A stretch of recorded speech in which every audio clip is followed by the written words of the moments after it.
Hai Keperian, kita masuk ke pembahasan topik 2, Simple Future Tense. Setelah mempelajari topik ini, kamu diharapkan mampu mengungkapkan kegiatan atau tindakan yang akan terjadi atau dilakukan di waktu yang akan datang menggunakan Simple Future Tense. Kamu perlu nih menonton video-video di topik ini sampai akhir. Kenapa? Karena kita akan membahas tentang definitions and functions of Simple Future Tense. Kemudian kita juga akan membahas tentang dialog yang menggunakan Simple Future Tense. Lalu akan ada pembahasan juga tentang struktur penggunaan Simple Future Tense. Nah, sekarang kita lihat dulu nih, ada gambar ini. Di sini ada gambar 3 siswi. Kira-kira mereka memikirin apa ya? Sepertinya mereka lagi membicarakan tentang ikon negara Singapura, Merlion. Lalu ada gambar sapi nih, Kuiperian lagi makan rumput. Lalu juga ada gambar pemandangan alam. Tapi apa ya konten dari pembicaraan mereka? Nah, kita langsung aja lihat nih dialognya. Ternyata ini adalah pembicaraan antara Eka, Ella, dan Reta yang akan merencanakan holiday for the semester break. Ya. Nah, sekarang kita langsung aja lihat, baca apa sih ngomongannya mereka. Do you guys have any plan for the upcoming semester break? I do. I'll go to Malang. I'll take a train to get there. How about you, Reta? Ya, jadi ini adalah respon Ella terhadap pertanyaan dari Eka. Kemudian Reta merespon, I'll go to Manado to visit my relatives. My parents have booked tickets for us. Manado sounds nice. Will you go to other cities nearby? Jadi, Eka menanyakan ke Reta apakah dia akan mampir ke kota-kota lain di sekitar Manado. Kemudian Reta bilang, I won't go to other cities nearby. Well, if my parents or relatives invite me to go there, I'll join them.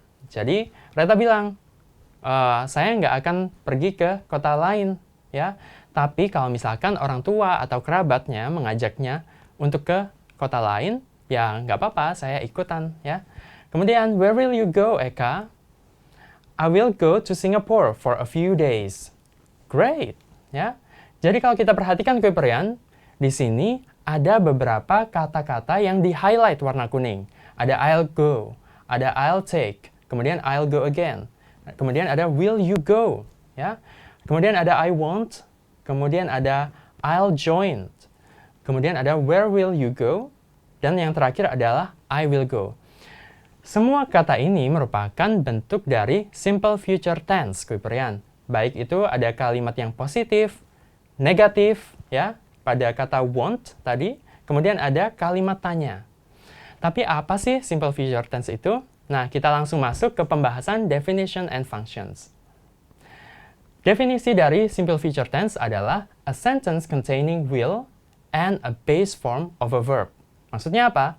Jadi kalimat simple future tense adalah kalimat yang berisi atau yang terdiri dari kata will dan bentuk dasar dari kata kerja. Maksudnya adalah yang kamu biasa kenal sebagai verb one, ya. Itu adalah bentuk dasar. Lalu apa aja sih fungsi dari simple future tense? Kita lihat. Yang pertama adalah to express an activity which takes place in an unspecified time in the future. Jadi, simple future tense bisa dipakai untuk mengungkapkan sebuah kegiatan yang terjadi di suatu waktu di masa depan. Jadi, waktunya tidak perlu spesifik. Yang penting kamu tahu kalau kejadiannya terjadi di masa depan. Lalu fungsi yang kedua adalah to express an activity which takes place in the future with general information of time. Untuk mengungkapkan sebuah kejadian yang terjadi di masa depan dengan informasi umum tentang waktunya. Maksudnya informasi yang umum seperti apa? Contohnya misalkan seperti kamu bilang next week, ya. Next week itu kan cenderung umum daripada kalau kamu bilang hari dan jamnya. Seperti itu ya Kuiperian ya. Jadi next week merupakan range of time. Jadi rentang waktunya. Kalau kamu bilang next week itu cenderung umum daripada kalau kamu bilang spesifik hari dan jamnya. Seperti itu ya. Nah, kalau kita ilustrasikan simple future tense ini seperti ini Kuiperian. Jadi di sini ada sebuah chart, ya. Grafik ini di situ ada past, kemudian ada present, di sini ada future.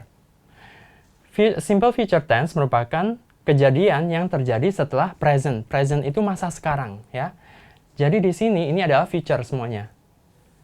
Oleh karena itu, bentuk kalimat dengan simple future tense itu mengungkapkan kejadian yang terjadi pada jangkauan waktu ini, Korean. Terserah mau di sini juga bisa, ya. Jadi ini adalah informasi tentang functions of simple future tense. Lalu gimana sih strukturnya? Yuk kita lihat di video selanjutnya.